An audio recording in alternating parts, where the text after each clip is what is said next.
Bentornati, l'ultimo aggiornamento con le previsioni meteo. Continua l'azione di un piccolo nocciolo fresco posizionato proprio sulla penisola iberica, sulla Spagna,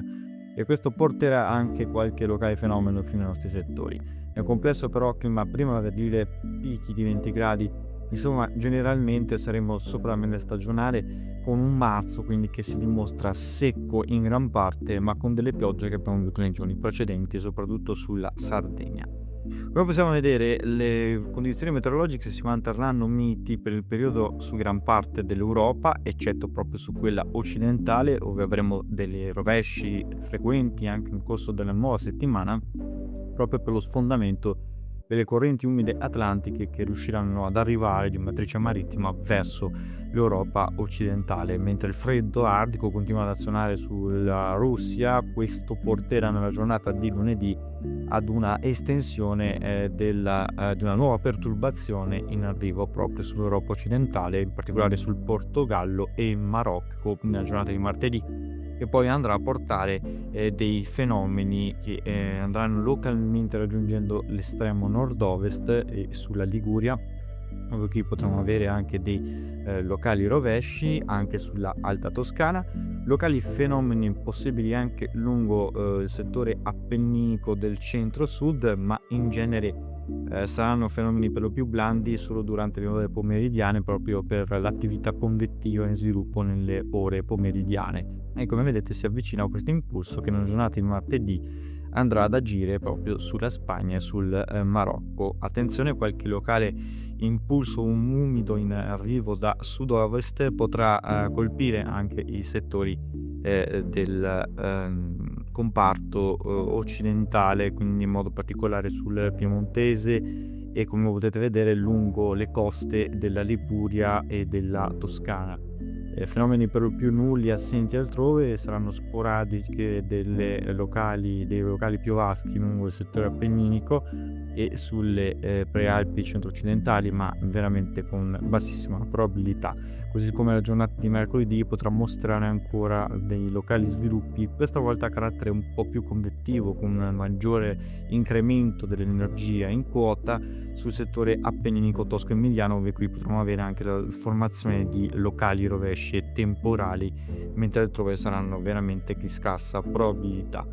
Come possiamo vedere, un notevole posizionamento del campo anticiclonico andrà ad agire su tutto quanto il settore del Polo Nord, così come anche su tutta quanta l'Europa. Investirà il freddo polare solo su due comparti, come possiamo vedere solo sul Nord America, sul Canada, dove qui si concentra una forte ondata di gelo,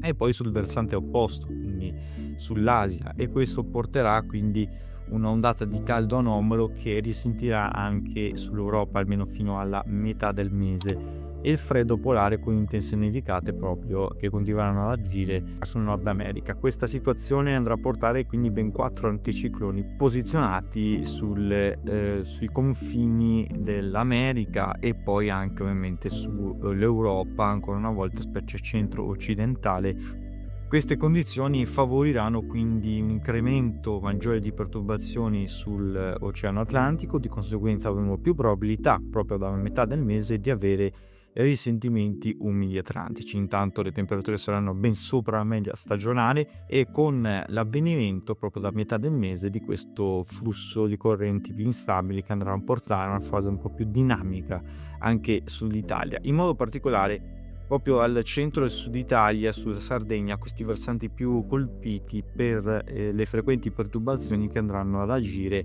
sulla sede mediterranea, e questo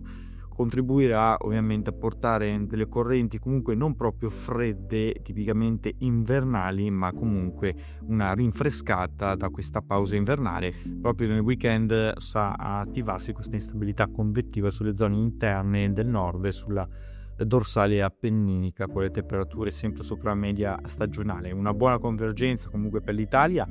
che in genere per quanto riguarda i cluster meteo sono al di sopra dell'80%, che questo possa avvenire. Questo secondo minimo in sviluppo dalla Francia, spostamento verso il Mediterraneo, potrebbe quindi incentivare ulteriormente un peggioramento incisivo soprattutto nel prossimo weekend, da sabato in poi, sulle regioni settentrionali, sulla Sardegna e poi anche sul resto del versante tirrenico del centro e del sud Italia. Insomma, ne riparleremo perché questa è una tendenza che ovviamente vedono gran parte dei modelli, con associato calo delle temperature che si manterranno nel complesso in media o leggermente sotto.